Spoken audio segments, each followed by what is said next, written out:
என்ன பானம் பாஜக வந்து நாங்கள் பயங்கரமாக வெற்றி அடைஞ்சிட்டோம். மதுரையில் வந்து முருக பக்தர் மாநாடு நடக்கிறதுக்கு கோர்ட்லேருந்து நாங்கள் அனுமதி வாங்கிட்டோம். ஏன்னா இது வந்து கண்டிப்பாக நடக்க முடியாது, தடை வரும் அப்படின்னலாம் எதிர்பார்த்தாங்க. ஆனால் இதுவே எங்களுக்கு ஒரு பெரிய வெற்றி அப்படிங்கிற மாதிரி பேசி தர்றாங்களே சங்கி எல்லாரும். அதாவது மாநாட்டுக்கு முதலே அரசு வந்து எந்த தடையும் விதிக்கல. திமுக அரசு எந்த தடையும் விதிக்கல, அரசும் விதிக்கல, அறநிலைத்துறையும் விதிக்கல. ஆனால் அங்கே இருக்க மக்கள் வந்து ஏன் பயப்படுறாங்கன்னா, ஏற்கனவே இவங்க திருப்பரங்குன்ற மலையை வச்சு ஒரு அரசியல் பண்ணாங்க பார்த்தீங்களா, அதில் இவங்களை பெருசாக சக்ஸஸ் பண்ண முடியல. அதுக்கப்புறம் அங்கே ஒரு மத கலவரத்தை பண்ண பார்த்தாங்க திருப்பரங்குன்ற மலையை வச்சு. நம்ம எச் ராஜா கூட வந்து பேசினாரு, அயோத்தியா மாத்திரக்காகத்தான்டா நாங்கள் இங்கே வந்திருக்கோம் அப்படின்னாரு பார்த்தீங்களா. அதுவும் பெருசாக எடுப்படல, ஏன்னா காசு கொடுத்து கூட்டிட்டு வந்தாங்க, ஒன்றும் நடத்த முடியல. இப்போ அந்த தோல்வியை சரி கட்டுற விதமாக தான் இந்த முருகர்கள் பக்தர் மாநாடு அப்படின்ட்டாங்க. முருகர் மட்டும் சொன்னா எப்படி, பக்தர்கள் மாநாடுனா இன்னும் நிறைய பேர் வருவாங்க இல்லையா. ஸோ இதுக்கு அனுமதி கேட்டு இவங்க கோர்ட்டுக்கு போயிருக்காங்க. ஒரு மாநாடு நடத்தணும்னா ப்ரொசீஜர் வந்து நம்ம கோர்ட்டில் அனுமதி வாங்கி தான் பண்ணணும். அந்த அனுமதிக்காக இவங்க கோர்ட்டுக்கு போயிருக்காங்க. அங்கே என்ன ஆயிடுச்சுன்னா, இது வந்து முருகர் பக்தர் மாநாடு கிடையாது, ஆன்மீக மாநாடு கிடையாது, இது பின்னாடி ஒரு பெரிய அரசியல் இருக்கு. அதாவது இந்த மாநாடை வச்சு இவங்க ஒரு மத கலவரம் பண்றதுக்கான வேலையை பார்க்குறாங்க அப்படின்ற உண்மையை வந்து நீதிமன்றத்தில் உடைச்சிருக்காங்க. அவங்க என்ன பண்ணியிருக்காங்க அப்படின்னு பார்த்தீங்கன்னா, பாஜகவில் எல்முருகன் அவர் எவ்வளோ பெரிய பதவியில் இருக்காருன்னு எல்லாருக்கும் தெரியும். ஆனால் அவர் தமிழ் இந்து நாளிதழ் இருக்கு பார்த்தீங்களா, இதுக்கு ஒரு கருத்து சொல்லியிருக்காரு, பேட்டி. அதாவது இதே மாதிரி முருகர் மாநாடு சம்பந்தமாக இருக்கிறதுல தான் ஒரு பேட்டி கொடுத்துருக்காரு. அது அவர் என்ன சொல்றாரு அப்படின்னா, 2026 தேர்தலில் முருகர் திமுகவை வீட்டுக்கு அனுப்பிச்சிருவாரு அப்படின்ற மாதிரி பேசியிருக்காரு. இப்போ முருகருக்கும் அரசியலுக்கும் என்ன சம்பந்தம்? அது ஆன்மீகம், இது அரசியல். ஏன் ஆன்மீகத்தை அரசியலையும் அவங்க ஒன்றா கலக்குறாங்க? அப்போ அவங்க என்ன சொல்ல வராங்கன்னா, முருகரை காமிச்சு, இந்துத்துவத்தை காமிச்சு, மதத்தை காமிச்சு திமுகவை நாங்கள் வீட்டுக்கு அனுப்ப போகிறோம்னு அவர் சொல்லியிருக்காரு. இதுக்கு அந்த கோர்ட்டில் அவங்க என்ன சொல்லியிருக்காங்க, இவர் வந்து இந்த ஆதாரத்தை எடுத்து காமிச்சிருக்காரு, பாருங்க இப்படி பேசியிருக்காங்க அப்படின்னோடனே அவங்க மறுப்பு தெரிச்சிருக்காங்க. யாரு? இந்து முன்னணி இருக்காங்க பார்த்தீங்களா, அவங்க வந்து மறுப்பு தெரிச்சு அது பிஜேபியோட கருத்து, எங்க கருத்து இல்லை அப்படின்னு இருக்காங்க. இந்து மக்கள் கட்சியோடைய தலைவர் சிவசுப்ரமணியம் இருக்கார்ல, அவர் தானே சொன்னாரு, இல்லை அது பிஜேபியோட கருத்து, எங்க கருத்து இல்லைன்னு. அப்போ இந்தாங்க புடிங்க ஆதாரம் அப்படின்னு சொல்லிட்டு அவரும் வந்து 10/6/2025 இதே இந்து நாளிதழில் அவர் பேசுனது வெளியே வந்திருக்கு. அவரு என்ன சொல்லியிருக்காரு அப்படின்னு பார்த்தீங்கன்னா, இந்துக்கள் எதிராக பேசுறவங்க இந்த மாநாடுக்கு அப்புறம் 2026 காணாம போறாங்க. ஸோ இவங்க என்ன சொல்றாங்க அப்படின்னா, நீங்க இனி இந்துக்கள் எதிராக இங்க எந்த சக்தியும் வளர விட மாட்டோம், நாங்கள் முருகரை வச்சு இவங்களெல்லாம் அழிக்க போறோம் அப்படின்ற மாதிரி அவங்க பேசியிருக்காங்க. அதாவது தமிழ்நாடு அரசாங்கத்தை பொறுத்த வரைக்கும், திமுகவை பொறுத்த வரைக்கும் அறநிலைத்துறை தான் கடந்த 4-5 ஆண்டுகளில் மிகச் சிறப்பாக செயல்பட்டு இருக்கக்கூடிய ஒரு முக்கியமான துறை. அதில் பார்த்தீங்க அப்படின்னா, இவங்க வந்ததுக்கு பிறகு தான் பல்வேறு கோயில்களுக்கு வந்து கும்பாபிஷேகம் நடத்தியிருக்காங்க. இன்னும் வெளிப்படையாக சொல்ல போனால், கோயம்புத்தூரில் உலகத்திலேயே மிக உயர்ந்த முருகன் சிலை இவங்க தான் கட்ட போறதாக அறிவிச்சிருக்காங்க. ரெண்டாவது, பல அறநிலைத்துறை கீழே இருக்கிற சொத்துக்களை அவங்க மீட்டெடுத்திருக்காங்க. அது முருகனுக்கு மாநாடு பண்ணியிருக்காங்க. இவங்க தான் முதல்ல பண்ணில முருகருக்கான மாநாடு இவங்க தான் பண்ணாங்க. ஸோ திமுக அப்படின்றது இவங்க கட்டமைக்கிற மாதிரி இந்து மக்களுக்கு எதிரான கட்சி கிடையாது. அப்படி இந்து மக்களுக்கு எதிரான கட்சி இருந்தால் அதே மதுரையில் கல்லர் ஆற்றுல இறங்குறாருல, அந்த இதுக்கு தடை விதிச்சிருப்பாங்களே, நாங்கள் இந்துக்கு எதிரானவங்க. இப்போ நான் கேட்குறேன், இப்போ பாஜக ஆள்ற நாட்டில் மாநிலத்தில் போயிட்டு முஸ்லீம்கள் ஒரு மிகப்பெரிய ஃபங்க்ஷன் நடத்திட முடியுமா? ஒரு பக்ரீதோ ரம்ஜானியோ ஒரு மிகப்பெரிய அளவில் கொண்டாட்டமா அவங்க பண்ணிட முடியுமா? முடியாது. மாட்டுக்கறியே சாப்பிட முடியல. ஆமா, கோயில் சாப்பிட்டாலே அடிச்சு கொலை பண்றாங்க. ஆமா, ஒரு கோயில் இருக்குன்னா அந்த கோயில் இருக்க இத்தனை கிலோமீட்டருக்குள்ள நீ கறி விற்க கூடாது, கறி சாப்பிடக்கூடாதுன்றாங்க. பாஜக காரன் வச்சிருக்க ஸ்கூலா இருக்கட்டும், காலேஜா இருக்கட்டும், இல்ல அவங்க வச்சிருக்க ஆபீஸா இருக்கட்டும், அங்கெல்லாம் எந்த கறியுமே சாப்பிடக்கூடாது. இப்ப சமீபத்தில் பாத்தீங்கன்னா, தமிழ்நாட்டில் பாஜகவினுடைய முக்கியமான ஒரு தலைவர் ஒரு பள்ளிக்கூடம் வச்சிருக்காரு. அந்த ஸ்கூலில் முட்டை கூட எடுத்து வரக்கூடாதான் குழந்தைகள். ஸோ ஏன்னா அது வந்து நான் வெஜிடேரியன். அப்போ விஷயம் என்ன அப்படின்னா, இவங்க மதவாத அடிப்படைவாதத்தோடு இருக்கிறாங்க. தமிழ்நாட்டை பொறுத்த வரைக்கும் தமிழ்நாடு வந்து எப்பவுமே ரொம்ப செக்யூலரான ஒரு ஸ்டேட்டு. இந்த செக்யூலரான ஒரு ஸ்டேட்டுக்குள்ளே வந்து இவங்க உட்காந்துக்கிட்டு முழுக்க முருகனை வச்சு ஒரு அரசியலை பண்ணுறாங்க. நான் என்ன கேட்குறேன், இப்போ திமுகவோ இல்லை இங்கே இருக்கக்கூடிய மற்ற திமுக ஆதரவு சக்திகளோ, இவங்க யாருமே வந்து முருகன் வழிபாட்டுக்கோ கடவுள் வழிபாட்டுக்கோ எந்த இடத்துலையுமே எதிராக இருந்தது கிடையாது. தீக்காவிலிருந்து வருவாங்க, ஐடியாலஜிக்கலாக வரும்போது சில பேர் எதிர்ப்பாங்க. அது ஒரு பகுத்தறிவு இயக்கம், நாத்திக இயக்கம். அவங்க எதிர்க்கிறது அப்படிங்கிறது அவங்களுடைய கொள்கை. அதுவும் இந்திய அரசியலமைப்பு சட்டத்தின்படி தப்பெல்லாம் கிடையாது. நாத்திகம் பேசுவதோ, நாத்திகத்தை பரப்புவதோ, கடவுள் மறுப்பு பேசுவதோ அரசியலமைப்பு சட்டத்தின்படி தவறோ, அது இல்லீகலோ, சட்டத்துக்கு புறம்பானதோலாம் கிடையாது. அது தனியாக ஒரு பக்கம் நடந்துகிட்டு இருக்கு. ஆனால் திமுகவை மையமாக வச்சு ஒரு அரசியலை கட்டி அமைக்கிறதுக்காக, இந்த தேர்தலுக்காக இவங்க ஒரு சங்கிகள் ஒரு வேலையை பார்க்குறாங்க.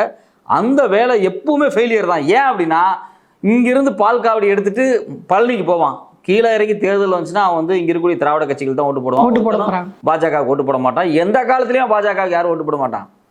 அதாவது இவங்க என்னன்னா கொள்கை ரீதியாகவோ சித்தாந்த ரீதியாகவோ தமிழ்நாடு வந்து ஏற்கனவே ஒரு முன்னோடியா இருக்கு. இங்க எல்லாம் பேசி வச்சுட்டு போயிட்டாங்க, இதெல்லாம் வரும். இப்ப இவங்களை இதெல்லாம் சொல்லிட்டு வச்சுட்டு போயிட்டாங்க நம்ம முன்னோர்கள். இப்படி வருவா இந்திய திணிப்பா அப்படின்னு அன்னைக்கு அண்ணா சொன்னார், பெரியார் சொன்னார், மதத்தின் ரீதியில நம்மளை வந்து உடைக்க பார்ப்பாங்க, சாதி ரீதியா நம்மளை உடைக்க பார்ப்பாங்கன்னு அன்னைக்கே சொல்லிட்டு போயிட்டார். ஸோ எங்களுக்கு இது முன்னாடியே தெரிஞ்ச விஷயம் தான். அந்த அரசியல் தெளிவு இருக்கிறதுனால தான் நீங்க பண்றதெல்லாம் முழுக்க முழுக்க ஆன்மீகம் இல்லை, அதுல மத கலவரமோ ஒரு அரசியல பண்ண போறீங்கன்ற தெளிவு நம்மளுக்கு வந்துடுது. இப்போ நான் எனக்கு ஒரு அடிப்படையான ஒரு கேள்வி, முருகன் கோயில் எல்லாமே தமிழருடைய கோயில், முருகன் தமிழ் கடவுள் அப்படின்னு நம்ம எல்லாரும் சொல்கிறோம், அது உண்மையும் கூட. தமிழர்களுடைய தனிப்பெரும் கடவுள் முருக வழிபாடு அப்படிங்கிறது வந்து, இப்போ நான் என்ன கேட்குறேன், இன்னும் வந்து முருகாட்டு வழிபாடுகள்லாம் இருக்குது, கேரளா பார்டரில் இருக்குது, தமிழ்நாட்டில் தான் இல்லையே தவிர மலையாளிஸ் வந்து குறிப்பாக தமிழ்நாடு கேரளா பார்டரில் பார்த்தீங்க அப்படின்னா முருகேறி ஆடுறது வந்து இன்னைக்கு வரைக்கும் இருந்துகிட்டு தான் இருக்கு. ஆமா, முருகாடுதல் அப்படின்றது தான் ஒரு பழமையான முருக வழிபாடு. இப்போ பழமையான ஒரு தொன்மையான வழிபாடு தான் முருக வழிபாடு. நான் என்ன கேட்குறேன், முருகனுக்கு எதுக்கு சமஸ்கிருதத்துல மந்திரம் ஓதுறீங்க? ஏன் முருகனை சுப்பிரமணியன் மாத்துனீங்க?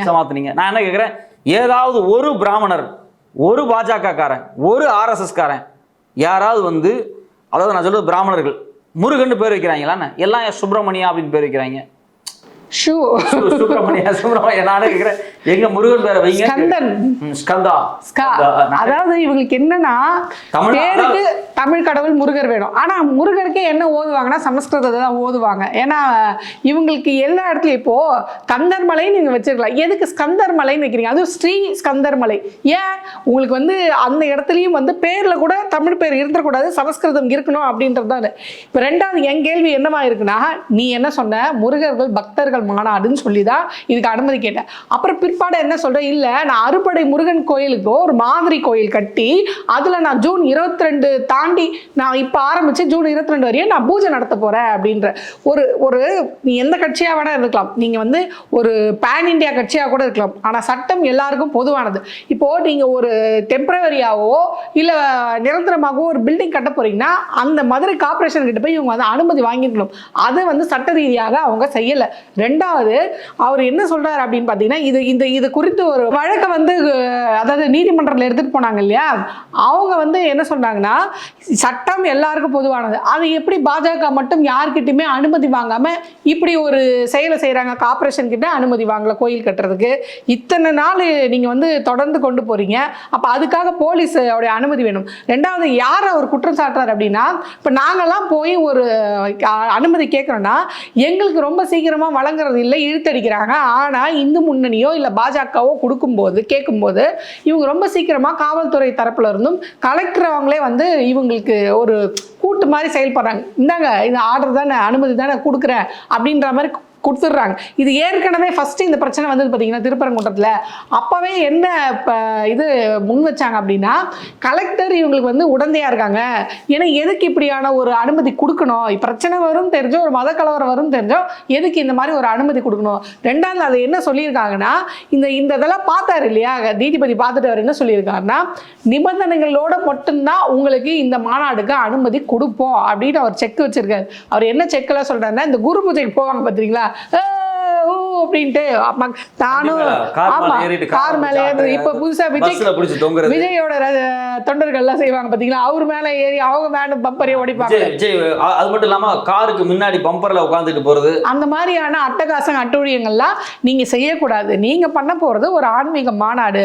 ஆக அந்த மாநாட்டுல எந்த மதத்தை தாக்கியும் பேசக்கூடாது, 2026 தேர்தலை பத்தி நீங்க பேசக்கூடாது, அரசியல் பத்தி எதுவுமே பேசக்கூடாது அப்படின்ட்டு சில நிர்பந்தங்கள், அதாவது நிபந்தனைகள்லாம் அவங்க வந்து வச்சிருக்காங்க. இப்போ நம்மளோட, அதாவது அவங்க என்ன கேட்குறாங்க, இந்த நீதிமன்றத்தில் போய் வழக்காடினாங்க இல்லையா அனுமதி கொடுக்கூடாதுன்னு, அவங்க என்ன கேட்குறாங்கன்னா, இதே தான் போன வாட்டி சொன்னாங்க, அப்பயும் எச் ராஜா மண்டே ஆட்டினாரு, அதாவது மத கலவரத்தை தூண்டுற மாதிரி எதுவும் பேசக்கூடாதுன்னாரு. ஆனால் வெளியே வந்தவர் மதுரையில் நீங்கள் மத கலவரம் தூண்டக்கூடாதுன்னு எனக்கு சொன்னாங்க, ஆனால் அயோத்தி மாதிரி மாத்துறதுக்காக தான் நான் பண்ணுறேன் அப்படின்னு மத கலவரத்தை தூண்டுற மாதிரி அவர் அப்போ பேசினாரு. அவர் மேலே வெறும் எஃப்ஐஆர் மட்டும் தான் போடப்பட்டிருக்கு, எந்த நடவடிக்கையும் எடுக்கப்படலை. இப்படி இருக்கும்போது நீங்க சொல்றீங்களா இப்போ இந்த மாதிரியான நிபந்தனை இதெல்லாம் அவங்க ஃபாலோ பண்ணுவாங்கன்றதுல என்ன ஷூரிட்டி இருக்கு?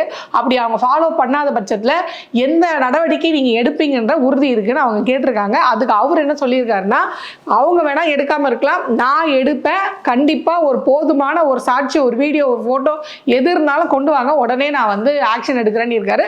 அதுக்கு அந்த தரப்பும், அந்த வழக்கு தொடுத்த தரப்பும் என்ன சொல்லியிருக்காங்கன்னா, மக்கள்கிட்ட, மதுரை மக்கள்கிட்டயே அவங்க வந்து சொல்றாங்க, நீங்க வந்து வந்து இந்த மாதிரி எங்க போட்டோவை பார்த்த எங்க இந்த மாதிரி அட்டகாசம் பண்றாங்க இல்ல மத்த மதத்தை வந்து ஏதாவது புண்படுத்துற மாதிரி அவங்க பேசினாலும் அதை வீடியோவாகவோ போட்டோவாகவோ என்கிட்ட கொடுங்க, நான் போய் கோர்ட்ல வாதாடுறேன் அப்படின்னு அவர் முன்னிக்கிறாரு.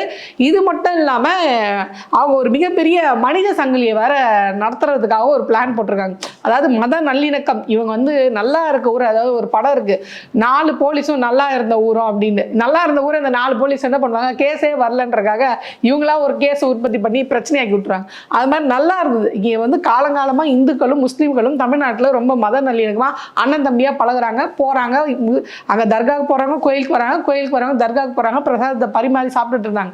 இப்படிப்பட்ட இந்த மத நல்லிணக்கமா இருக்க இந்த இடத்த இவங்க ஏதோ ஒரு காரணம் காமிச்சு மதுரையில் நம்ம வந்து ஒரு சென்ட்ரிக்காலா மாறணும். நீங்க நல்லா கவனிச்சு பாருங்க, சமீபமா மதுரையை தான் எல்லாருமே டார்கெட் பண்ணிட்டு இருக்காங்க எல்லா கட்சியும். குறிப்பா இப்போ சசிகலா அம்மையாரும் வந்து முஸ்லம்பட்டி தான் அவங்களோட பிறந்தநாள் கொண்டாடுறத இது பண்ணாங்க.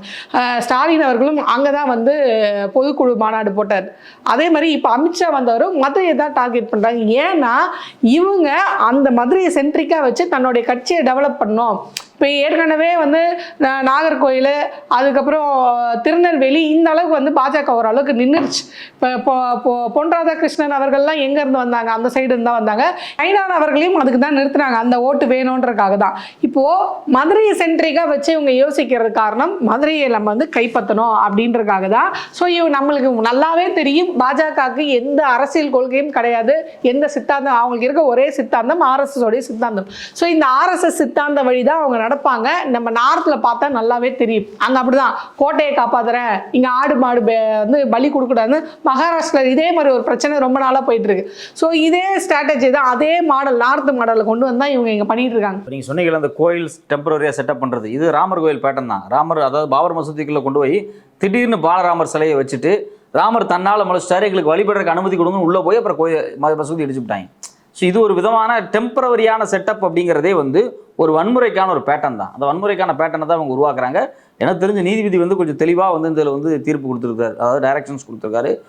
கண்டிப்பாக இப்போ வழக்கறிஞர் வாஞ்சிநாதன் எல்லாம் குறிப்பாக இந்த வழக்கு முழுக்கவே வந்து அவர் தான் பார்த்துக்கிட்டு இருக்காரு. இப்போ நீங்கள் சொன்னீங்க இல்லையா இந்த மத நல்லிணக்க மாநாடு, இது மாதிரியான மனித சங்கிலி எல்லாம் அவரு தான் முன்னெடுக்கிறாரு. அவரு தான் சொன்னாரு இந்த மாதிரி எந்த ப்ரூஃப் கிடைச்சாலும் உடனே கொண்டு வந்து கொடுங்க, நாங்க முன்னேற்பாடா போய் பண்றோம் அப்படின்னு அவர் தான் சொல்லியிருக்காரு. அப்போ அது மாதிரியான ஜனநாயக சக்திகள் வந்து அந்த மண்ணில் இருக்கிறதுனால தான் குறைஞ்சபட்ச பாதுகாப்பாவது வந்து அங்கே உறுதிப்படுத்திட்டே இருக்கு. அமித்ஷா வந்தார், யார் வேணாலும் போகலாம், முருகனை மையமாக வச்சு மதுரை சர்க்கிளில் ஒரு பெரிய கலவரத்தையோ உள்ள ஒரு பரபரப்பையோ உருவாக்க முயற்சிகள் நடக்கும். அதை வந்து முழுக்க முழுக்க தடுக்கக்கூடிய பொறுப்பு ஜனநாயக சக்திகளுக்கு. அதே போல் நீங்கள் சொன்ன மாதிரி இப்போ நீதிமன்றத்தில் நீதிபதியினுடைய சில டைரக்ஷன்ஸ் அப்படிங்கிறது நம்ம வரவேற்கத்தக்க விஷயமா இருக்குது. ஏன்னா நான் நினச்சேன் இந்த பாஜக காரங்க ஒரு பெரிய வெற்றின்னு சொல்லிட்டு இருந்தாங்க இல்லையா, நம்மளால தான் மாநாடு நடத்த போகிறோம், பயங்கரமாக வந்து அயோத்தி மாதிரி மதுரையை மாற்ற போகிறோம் அப்படின்லாம் பேசிட்டு இருந்தாங்க இல்லையா. அது எல்லாமே வந்து இந்த வழக்கில் இந்த நீதிபதி குறிப்பாக புகழேந்தி அவர்கள் வந்து ரொம்ப ஸ்ட்ரிக்டாக வந்து சில ஆக்ஷன்ஸை வந்து எடுத்தார் அப்படின்னா, இப்படி ஏதாவது நடந்துச்சு அப்படின்னா அது வந்து உண்மையிலேயே வந்து தடுக்கப்படும். இல்லை அந்த இடத்தையும் வந்து அவர் வாஞ்சிநாதன் அவர்கள் வந்து என்ன குறிப்பிட்டு சொல்றாரு அப்படின்னு பார்த்தீங்கன்னா, இப்போ இவர் நிபந்தனை வைக்கிறது ஓகே, அதாவது நீதிபதி அவர்கள் இந்த நிபந்தனைகள் வைக்கிறதால நாங்கள் வரவேற்கிறோம். ஆனால் இதை இம்ப்ளிமெண்ட் பண்ண வேண்டிய ஆள் யார்? இப்போ இந்த மாதிரி நடக்குதுன்னா உடனே அந்த ஆக்ஷன் எடுக்க வேண்டியது போலீஸ் இல்லை கலெக்டர் தான் உத்தரவு கொடுக்கணும். இந்த மாதிரி பேசக்கூடாது, கூப்பிட்டு அந்த டீமை கூப்பிட்டு நீங்கள் வந்து வார்னிங் கொடுக்கணும். பாருங்க நீதிமன்றத்தில் இந்த மாதிரி ஒரு சொல்லியிருக்காங்க, நீங்கள் அதை ஃபாலோ பண்ணணும், மீறி ஏதாவது பேசுனீங்கன்னா அந்த சமயத்துக்கு அப்போவே நான் மாநாடுக்கான உத்தரவை அனுமதி கேன்சல் பண்ணுறேன்னு ஒரு எழுத்துப்பூர்வமாக எழுதி வாங்க வேண்டிய இடத்துல கலெக்டர் இருக்காங்க. போலீஸும் வந்து ஒரு சார்பாக இயங்காம சரி அவங்க கோர்ட் இப்படி சொல்லியிருக்கு, இவர் இப்படி பேசிட்டாருன்னு உடனே அவங்களுக்கு அந்த இடத்துல அந்த ஆக்ஷன் எடுக்கும் போது தான் அவங்களுக்கு ஒரு பயம் இருக்கும், சரி போலீஸும் சரி கலெக்டரும் சரி இப்படி இருக்காங்கன்னு. ஆனால் அந்த வேலையை போலீஸும் கலெக்டரும் செய்வாங்களா அப்படின்ற ஒரு பெரிய கேள்வியை அவர் முன்வைக்கிறாரு. ஸோ இவங்க 2 பேரும் எப்படி செயல்பட போகிறாங்க அப்படின்றது ஒரு பெரிய கேள்வி தான்.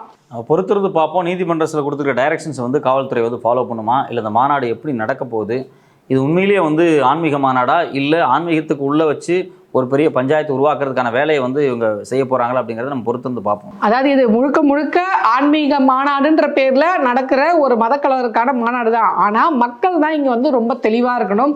இந்த மரபு இருக்குது பார்த்தீங்களா, இது முழுக்க தமிழ்நாட்டுக்கு புதுசான ஒரு மரபு. அதாவது ஆன்மீகத்தில் அரசியல் செய்கிறது தமிழ்நாடு இதுவரையும் பார்த்ததில்லை. ஆக இதை மக்கள் தான் புரிஞ்சுக்கிட்டு இது இல்லை சும்மா இது முருகர் பேரை வச்சு இவங்க இது பண்ணுறாங்க, அங்கே ஜெய் ஸ்ரீராம் பண்ணுவாங்க, இங்கே முருகனுக்கு அரோகரான்னு பண்ணுறாங்க, ஆக பேர் தான் வேற அரசியல் ஒன்று தான் அப்படின்ற தெளிவு மக்களுக்கு இருக்கணும் அப்படின்றது தான் நம்மளுடைய கருத்தாக இருக்குது.